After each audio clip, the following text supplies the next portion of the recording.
Cruising down the street, night black is tall. Don't know why I feel so comfy in this stolen car. When my man shot the owner in the throat and the arm. My near future is more, nigga freedom is far. All I can see is the bars. Picture life in the yard.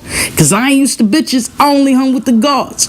Oh shit, they shine in the light in the car. Hit the corner, nigga, make the right at the bar. Stitch, the murder weapon still in the car. What, nigga? I guess we was done from the start. Cruising down the street, trying to dodge these lights. Swear I'm not trying to get locked up tonight. Can't believe the events that may occur. All I can think about is prison city and her.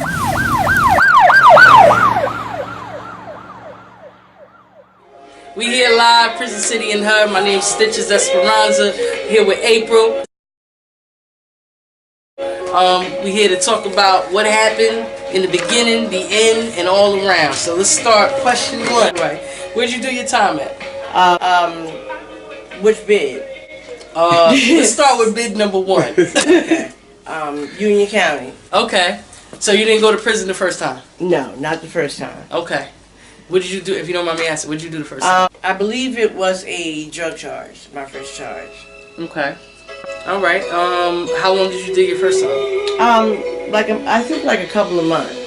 Okay. Yeah. Was you scared that first time when you went in?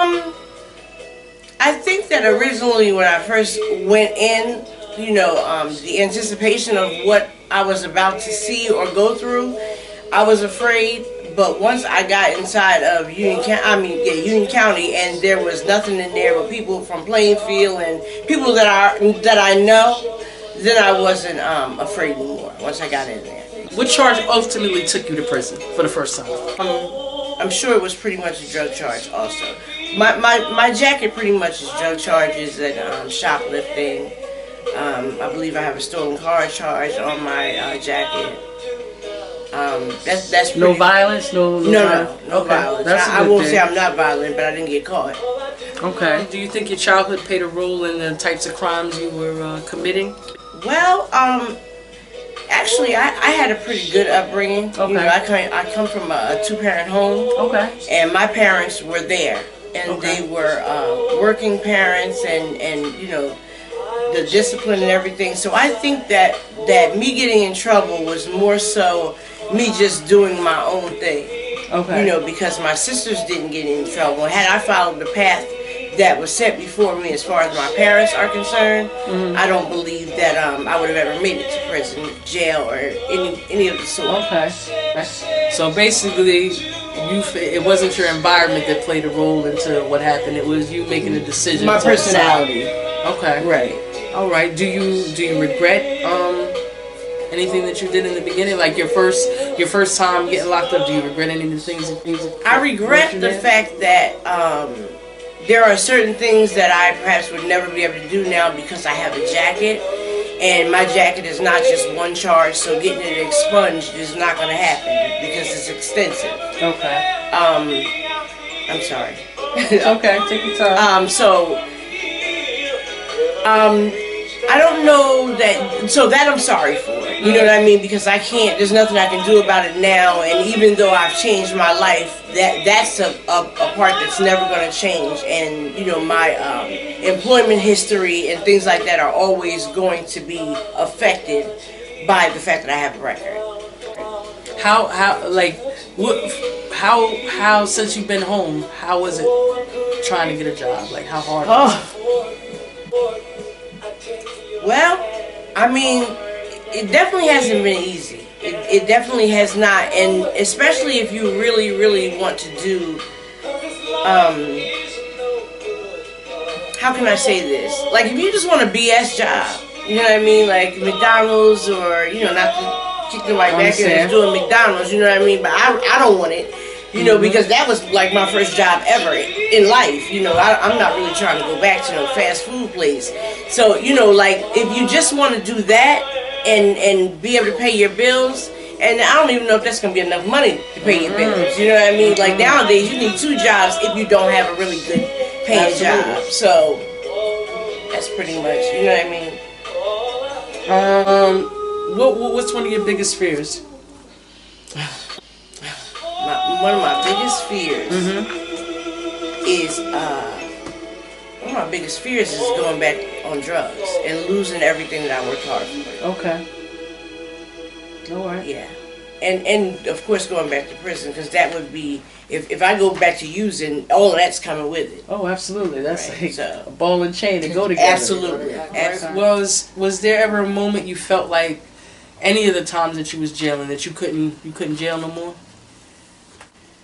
I think the last time. And what did you, when you got to that point, what did you do to bring yourself out of that? Because obviously, even if you can't jail no more and get in there, you gotta jail. I mean, you mean like I can't do this no more? Like, Yeah, want to right do back. myself in type Yeah. thing? Oh no. I don't think that I felt more like that probably on the street when I was on drugs, when I was at my lowest. I probably felt more the desperation of taking myself out of here then than I did while I was in jail. My time in jail, I'm usually not very like angry. I'm just very focused on the fact that I done effed up again.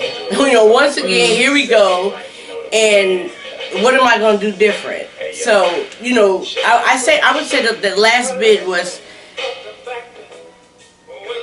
it was the deepest because my mom was gone. Okay. And this is the only bid that I've ever done where my mother was no longer here. I died yeah. when you was locked up? No. As a matter of fact, my mother dying led to my very last relapse. That was the last time I used. Did you go to school while you were incarcerated? Absolutely. Did you get any degree? Well, actually, I didn't. All these years, I didn't have my high school diploma. Okay. So, and every time I went down, I say every time because I did 5 bids. Every time I went down there, I would always sign up for school. Mm-hmm. But because of the age that I was at the time, they make the people who are, I believe it's like 18 to 25, if they don't have their high school diploma, they make them go to school first. Okay. You know what I mean? Like if they don't have their high school diploma and you wanting to go to school, if you're older than that, you can get in maybe if there's room for you, but they're mandatory. They have to go whether they want to go or not. The state makes them do that. So every time I signed up for it, like while I was in reception, I never made it. I never made the cut, because all the younger people were already in there, and there was always a lot of younger people down there. Yeah. So, but that last time, I got lucky. Okay. And as soon as I didn't even know it until I came out of reception. As soon as I hit grounds, I got a paper that told me that I was going to school, and I was ecstatic. I know that's right. I was like, oh, it's on now. And by the way, I hated school. I absolutely, positively hated school while I was in there. And felt like I really did not need that. I thought I knew everything, and all that stuff. What am I going to need it for? And so I wasted a whole lot of time while I was in there. And so, and things weren't as easy either. Now, my memory is not the same, so things were a little bit of a struggle, but I wanted it. I wanted it, so I went hard. And how'd you feel after you got it? Oh my God. First of all, I was crying. Okay. I almost ripped my diploma up because when you have been faced with so much adversity and negativity, the voice just already tells you ain't gonna be able to do it. So even though I know how hard I was studying and I spent every moment studying, there was still something in the back of my mind that made me feel like I wasn't going to be able to do it. I just still kept going and trying.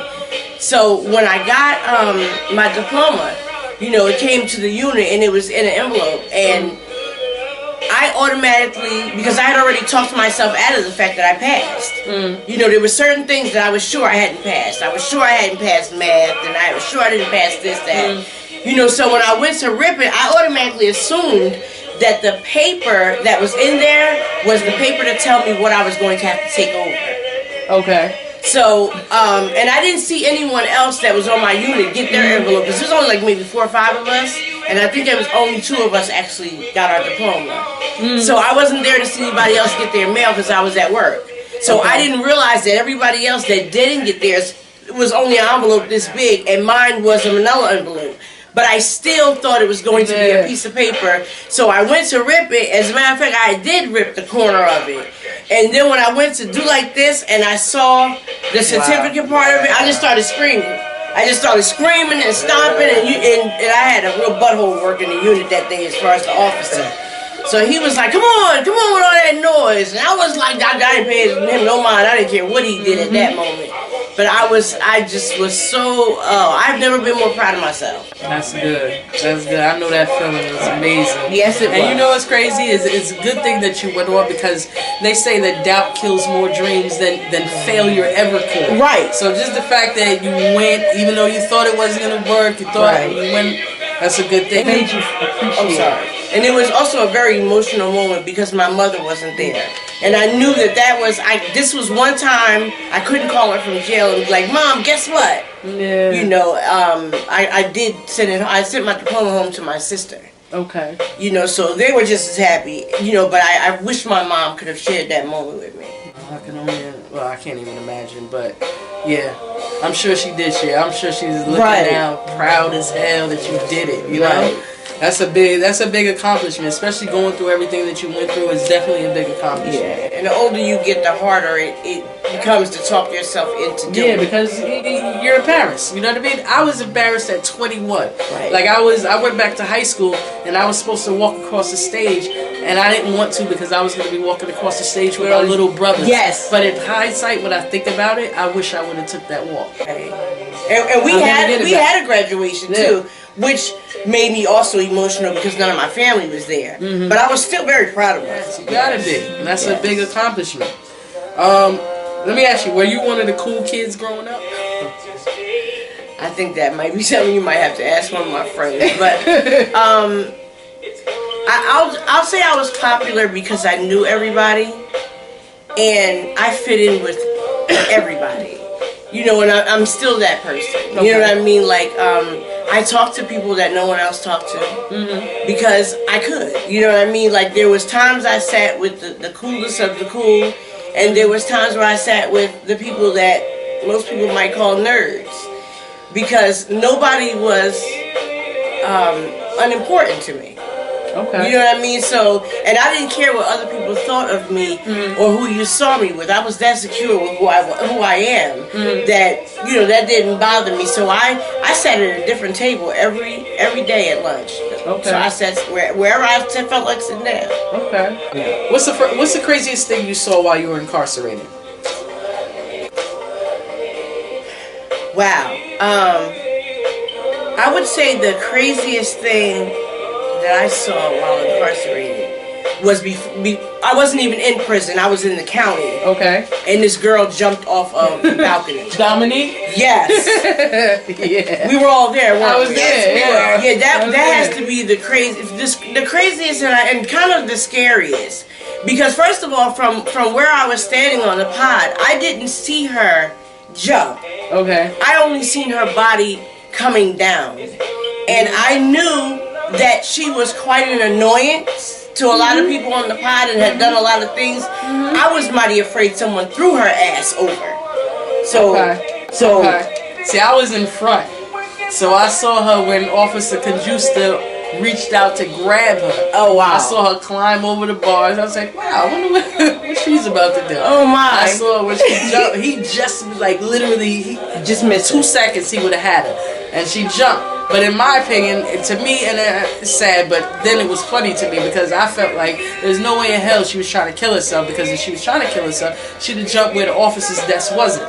Right. It would have been a longer fall, and she really broke herself up, but she fell on the officer's desk. Right. And the noise that they made when they threw her from the officer's desk to the ground was louder than the noise that she made when she jumped. Yes. Remember that? Yeah. I also remember seeing her body literally bounce off that desk. Yeah. Which like as if she was rubber. Yeah.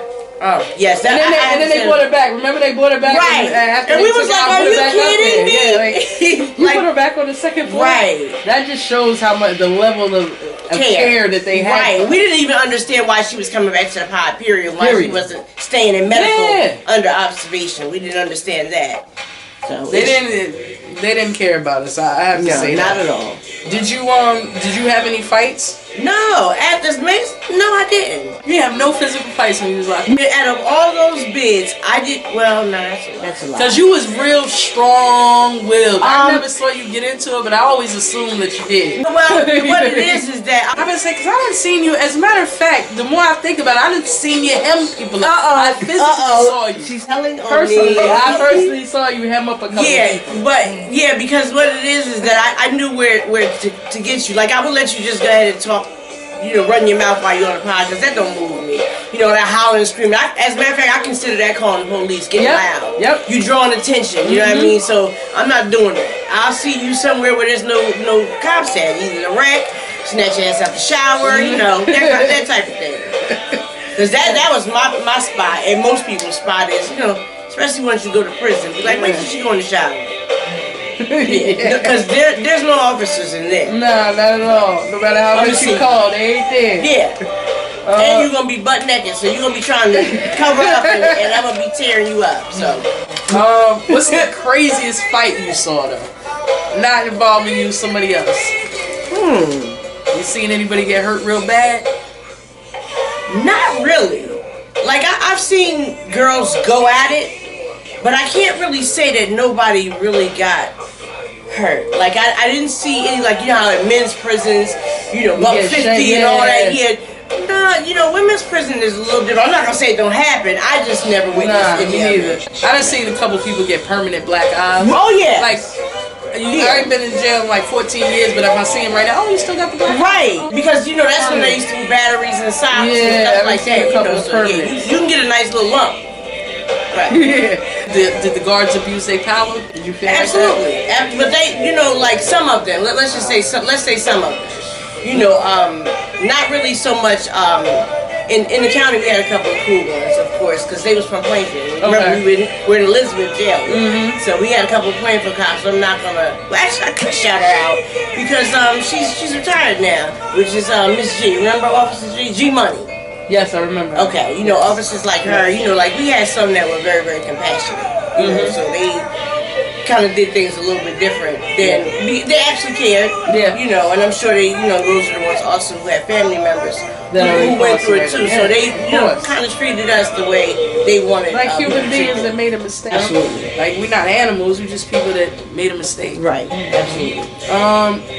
What was the lowest point when you was locked up? The lowest? Yeah.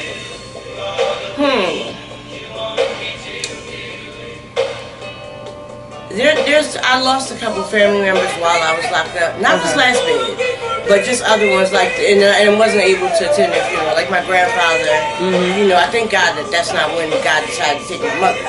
That I was actually there for that. But yeah, that things like that, and then you don't find out about it until you call home. And if they're not an immediate family member, it's not your parents, it's not your kid, it's not your sister and brother, you're not going. Nope. Right, so. Nope. When was your last bid? That would have been 2007. Okay. 2007, because I buried my mom in 2006. Okay. And I told you that was my last relapse. So then 2007 is when that was my last bid. Okay. Do you think you found religion when you got locked up, or were you already a religious? I was Muslim for about 25 years. Okay. So, but actually, yes, I did take Shahada down prison. So did I. But I was it was 25 years ago. Okay. You know what I mean? One of my first, I believe that might have been my first prison bid. Okay. That in and out of the county, I did that for a minute, but. Most of the time once they sent me to prison once, I was destined to go to prison every time after that. You know what I mean? And my prison bids, people would be in the county complaining about their punk ass 90 days.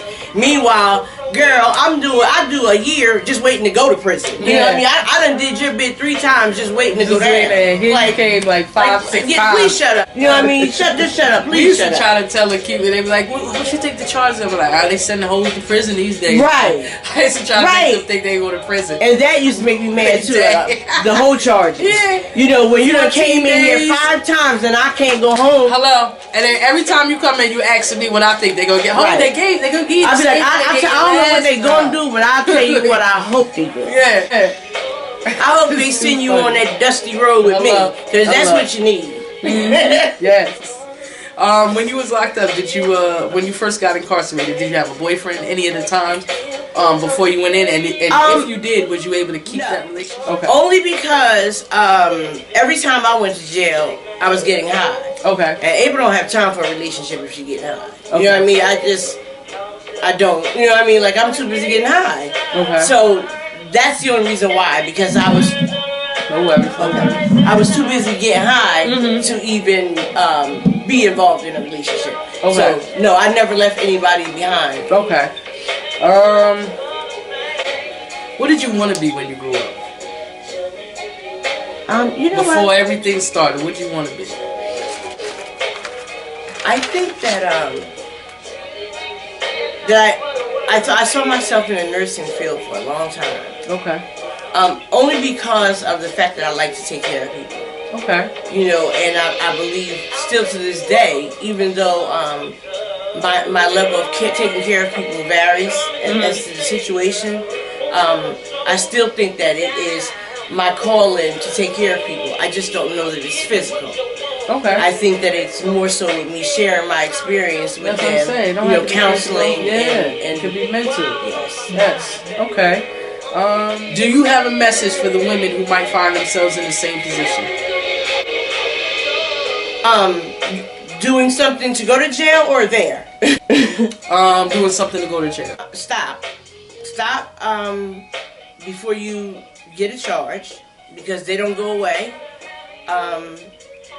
And it's a stigma. It's a stigma that goes along with going to jail and, you know, going to prison. You know what I mean? Like, you're looked at differently. Not that you should really care what other people think, but at the same time, you kind of gotta, you know, if you want to live any type of life, if you ever want a good job, you know, like, I know that it just seems like you're having a good time right now, but that's the sad part about it. It's just having a good time can really screw your life up from this point on till there's never a good time after that. So I would say stop before it gets out of hand. Did all the stuff that happened to you, right? All the things that happened when you were incarcerated and everything, going through the biz. Did your family forgive you for the things that you did? Absolutely. As a matter of fact, I'm glad you brought that up, because the things that I've done in my life, due to my drug use and the things that I did to get more drugs, whether it was stealing from people that I love or, you know, and all the other reckless things that I've done, the person who had the hardest time forgiving me was me. That was my next question. Right. Did you forgive yourself? And for years I got high. You know, I kept relapsing, and I couldn't figure out why I kept using again. Like, I knew that I wanted a better life than this, and I could not figure out why in the world I kept on, you know, once I was doing so good for so long, you know what I mean? And I was like, why do I keep going back? And what I figured out is because I wouldn't let myself go. I was holding my own self hostage. Yeah. You know, my mother definitely forgave me. My mother, I'll tell you what my mother said to me one day when I was asking her for forgiveness. Take your time.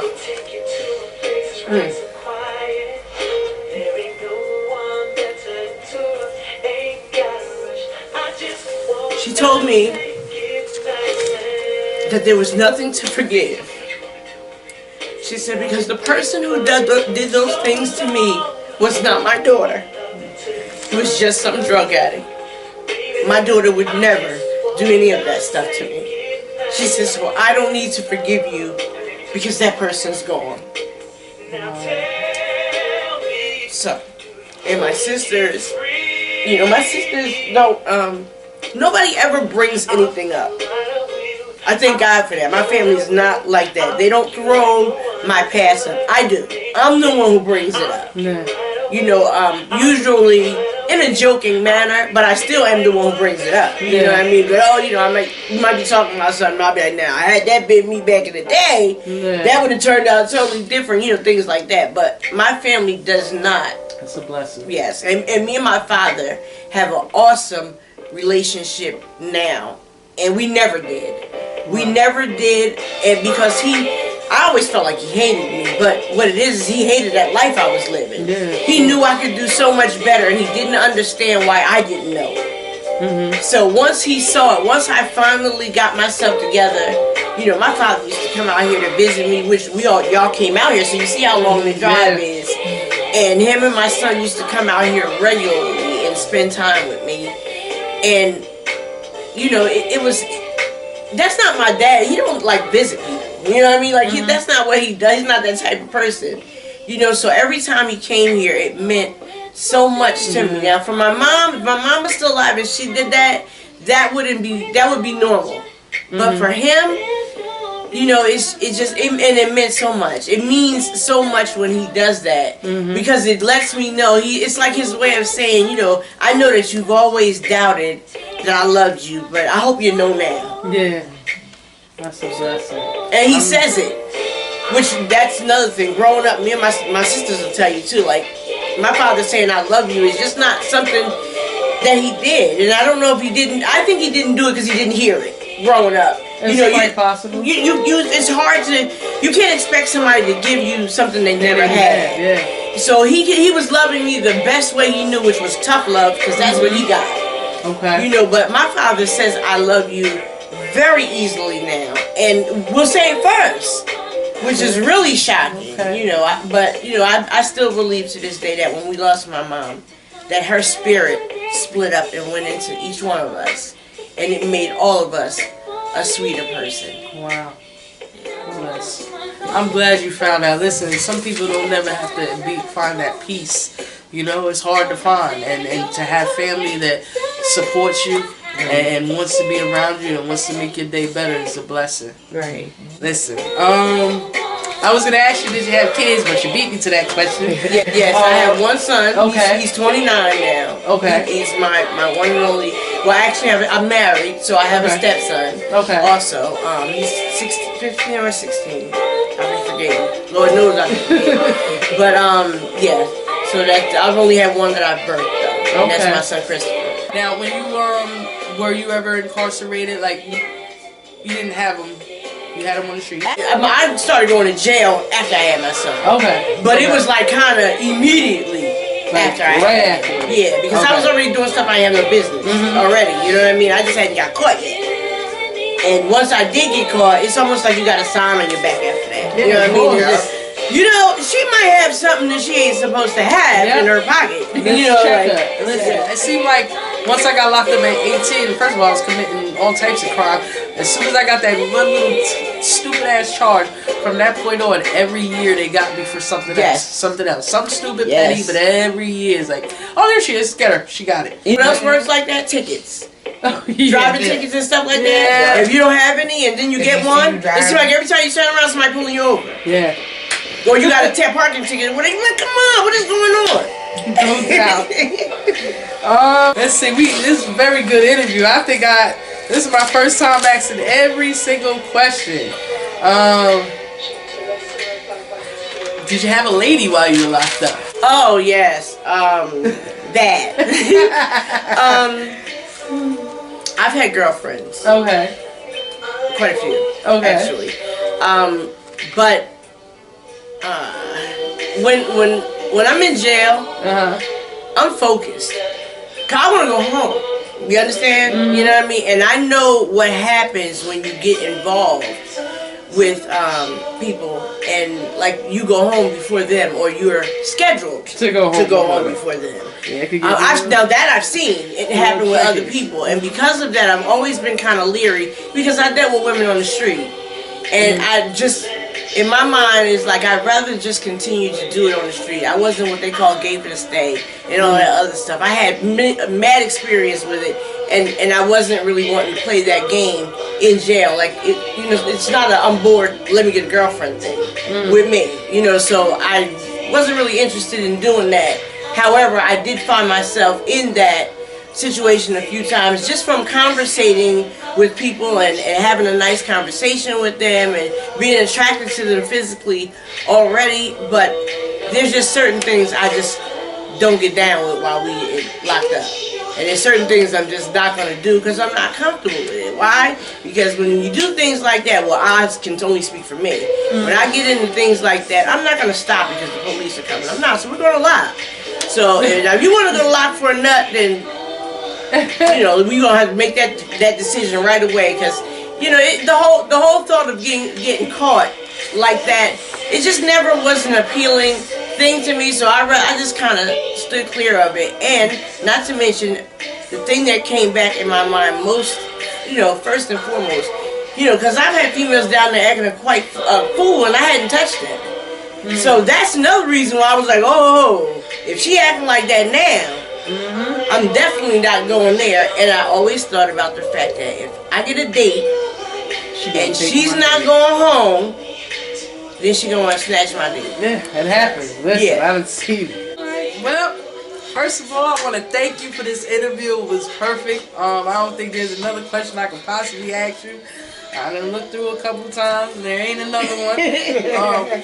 Stitches, Prison City and Her, we give a voice to the streets. There's always something that a woman needs to hear from another woman that's already been through it. You can't tell me nothing about something that you ain't did yourself. So therefore, I appreciate you coming through. Prison City and Her, Stitches, Esperanza, April on the side all day. Peace.